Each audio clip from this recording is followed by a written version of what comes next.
Vince McMahon has a pretty good track record with gimmicks. You can boast the likes of The Undertaker and Ted DiBiase, the $1 Million Man, who continue to get love today. You can't argue otherwise. And it hasn't been perfect. There are numerous characters that were a dire failure, but we all know about that. Today, let's talk about something different. Along with the good and bad that's come from Vinnie Mac's brain, there's been loads of ideas that have cropped up in the WWE that had nothing to do with the boss. We all may have assumed he had his finger in the pie, but the reality was many wrestlers made it into his company and had a decent enough concept ready to go on TV. Some went further than others, but the facts are the damn facts. I'm Simon from What Culture. Remember to subscribe, and this is the 10 best WWE gimmicks that Vince McMahon had nothing to do with. Number 10, Gangrel. You probably won't be shocked to hear that when Vince McMahon heard about the vampire gimmick, he hated it. Revealed by Gangrel himself on Edge and Christian's podcast, McMahon even told the wannabe undead that he would never let the character onto his television show. That was until Vince Russo got wind of it. Almost a week after Vince had crushed his dreams, Russo called Gangrel and told him to get his gear ready because he was about to debut and start a group called The Brood. A lot of the Lost Boys comedy that was pitched was now off the table, but the turnaround was so great it was like winning the lottery after seeing your ticket get eaten by a fish. Gangrel thought he was toast. Somehow Russo had convinced McMahon that this would work, and given the late 90s was a time where the New Yorker had his boss's ear, he gave it a shot. I think we can all say this was the right call.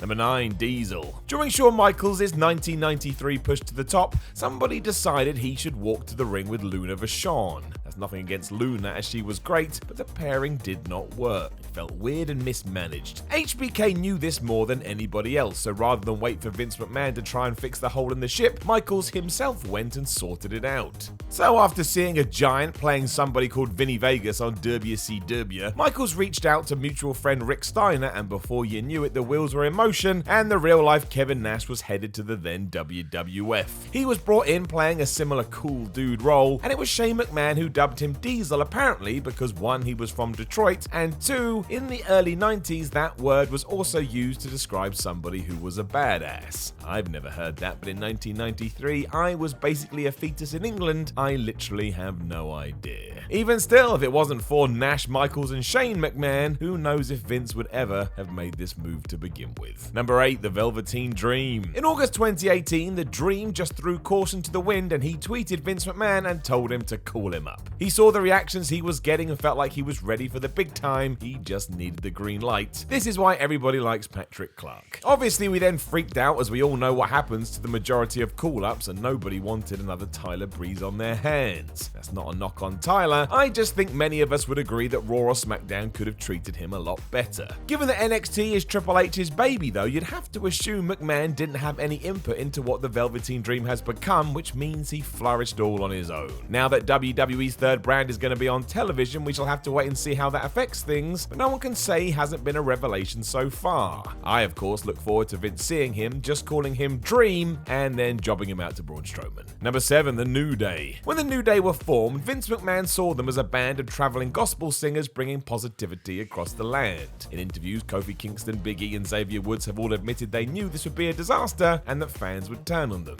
Correct, and they did. After this, McMahon gave the trio some creative control, and that was that. They embraced the hate and became so ridiculous and entertaining that within a year they had arrived at the promised land. They did all this by throwing pancakes and selling cereal. New Day are still fun in 2019, and the fact we had the Kofi spin-off storyline was down to how much the audience appreciated him and his hard work more than anything else, meaning all the credit falls on his shoulders. If McMahon had gotten his way, who knows what we would have even have ended up with. Number 6, the Fiend. Even when Bray Wyatt was a madman running around with a lantern cutting dark twisted promos, he had something. Just ruined by terrible booking and the fact he never backed up what he said. Wyatt needed something desperately, and that manifested itself after WrestleMania 35 as we were slowly introduced to the Fiend. Starting with some truly bizarre Firefly Funhouse skits, when it got going the genius was obvious, and as has been made clear by a lot of different sources, this was all from the mind of Bray himself. From idea to execution, the Eater of Worlds was in control. It goes to show how confident management is in this concept, because seemingly McMahon is happy to sit back and let Wyatt paint his own canvas. That's probably the reason it's so good, because having a performer go hands-on with their gimmick means it feels like nothing else on the show. Let's hope this doesn't change anytime soon, because with the right steps it could become legendary, or we may get another gobbledygooker on our hands. Pillmans. Number 5, Brian Pillman's Loose Cannon. Brian Pillman in the mid-90s was a genius, somehow convincing Eric Bischoff to give him a real release as part of a storyline before having a run in ECW and then ending up in the WWF. The Loose Cannon was as nuts as he was brilliant. He never actually knew what he was going to do. Much like those before him, McMahon just went along for the ride, even though he didn't create or have much say in what Brian was going to do. He certainly wasn't allowed to get his penis out and threaten to wee everywhere like he did in Extreme Championship Wrestling, but he was far more provocative and different to other characters who were operating in the World Wrestling Federation. Don't forget he turned up at Steve Austin's house with a gun. Unfortunately, no one really allowed Pillman to follow up on this, and when he passed away tragically in 1997, it was certainly an idea that hadn't seen its way to the end. Either way, it remains one of the most fascinating gimmicks we've ever seen, and nobody else could have pulled it off. Number 4, John Cena, Doctor of Fuckinomics. The only plans Vince McMahon had for a young John Cena was to get him to spout ruthless aggression marketing catchphrases and portray him as the most obvious babyface you've ever seen. Weeks it was clear this wasn't a gimmick that was going to get him very far. Cena knew this too, and there was a period where it seemed like he was about to be let go. Creative had nothing for him. From nowhere though, John was seen and heard rapping in front of his peers on a tour bus, and his world changed. All of a sudden he was on TV doing this same shtick, and he was damn good at it, so everybody bought in. Even in one of his first segments he was allowed to do it in front of Stephanie McMahon, who apparently had been a huge supporter in getting this onto SmackDown in 2002. He got rid of his old gear, started acting like a wannabe Eminem, and verbally tore through his opponents before he did the same during a match. It was one last ditch to save his career, and we all know how that went. If McMahon had his way, Cena may have been out the door, but in many ways, he kinda saved the company instead. Number 3, Degeneration X. Kevin Nash and Scott Hall leaving the WWE in 1996 sent a shockwave through the promotion, especially because of the dreaded curtain call incident. Needing to gain back some control, Vince McMahon punished Triple H because he couldn't take it out on anybody else, and it wouldn't be until late 97 until the smoke had cleared.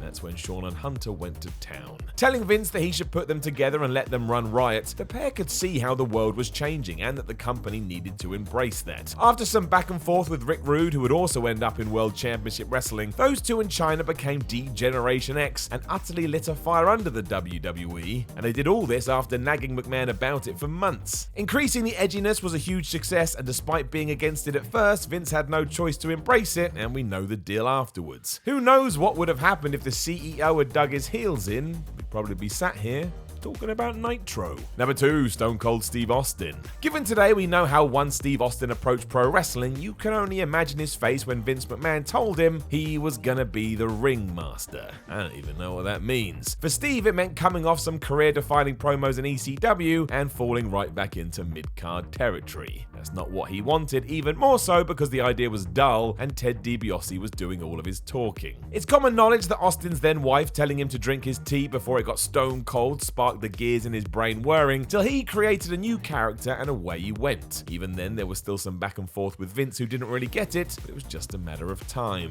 His ad-lib promo at the King of the Ring 1996 was the starting point for an entire movement, and when it exploded, McMahon capitalized on it. He deserves credit for that, but he definitely didn't create it. This was all from one Steve Austin.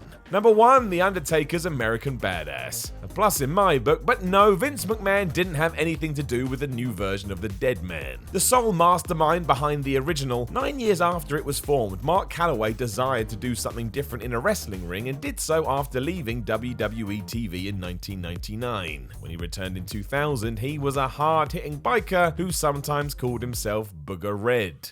Great. McMahon was so against all of this that when it was brought up in a creative meeting in 2012, he shot the idea down. He liked the original Phenom, and now he was back, he was never going away again.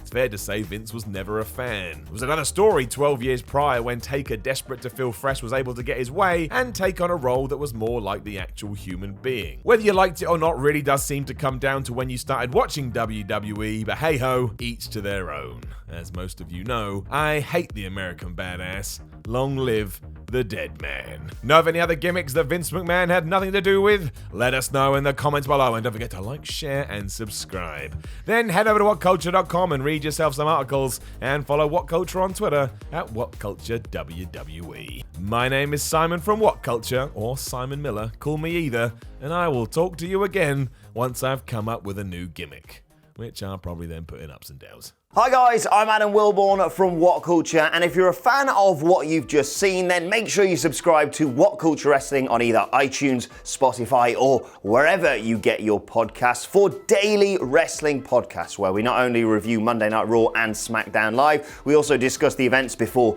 and after of pay-per-views. We have roundtable discussions discussing burning wrestling issues, interviews, and a roundup of the week, complete with a bloody good quiz, of course, on wrestle culture. Thanks for watching. I've been Adam from What Culture, and I'll see you soon.